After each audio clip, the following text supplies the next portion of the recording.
नमस्कार फ्रेंड्स, मी तुमचीच मैत्रीण संजना। खरं तर रिटायरमेंट होण्याआधीच काहीशी एन्झायटी चालू होते। खरं तर आधी असं वाटतं, वा चला आता निवांत वेळ आहे, निवांत शांत आयुष्य जगूया। पण हे काही कालावधीसाठीच। या निवांतपणाचा आणि शांतपणाचा नंतर कंटाळा येऊ लागतो।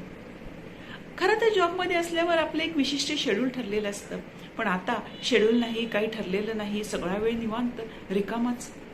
पण आपलं जसं शेड्यूल ठरलेलं असतं तसंच आपल्या शेड्यूलनुसार आपल्या घरातील आपली वाईफ किंवा नवरा यांचंही शेड्यूल ठरलेलं असतं। पण आता रिटायरमेंट नंतर आपण 24 तास घरीच असल्यामुळे त्यांचंही शेड्यूल डिस्टर्ब होतं आणि काहीशी चिडचिड चालू होते। रिटायरमेंट नंतर आपल्या घरातील इन्कमही कमी झाल्यामुळे आपली घरात हळूहळू किंमतही कमी होते आणि हळूहळू ती मनातही कमी होऊ लागते।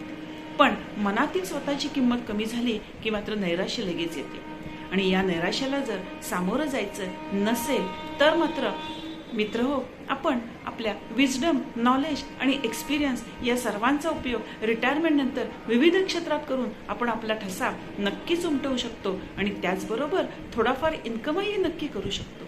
पण यासाठी तयारी हवी ती आपल्या मनाची आणि स्वतःसाठी स्वतःचा पैसा थोडा खर्च करण्याची। पण असे कोणते व्यवसाय आहेत की ज्यामधून आपण आपला एक्सपिरियन्स आणि आपली विजडम कामी आणून थोडा इन्कमही करू शकू, हे मी तुम्हाला उद्याच्या व्हिडिओमध्ये नक्की सांगणार आहे। त्यामुळे या व्हिडिओला सबस्क्राईब केले नसेल तर जरूर करा आणि हा व्हिडिओ आपल्या मैत्रिणींना किंवा मित्रांना पण शेअर करा, जेणेकरून त्यांनाही व्यवसाय नक्कीच समजतील। चला भेटूया उद्या 10 वाजता। धन्यवाद।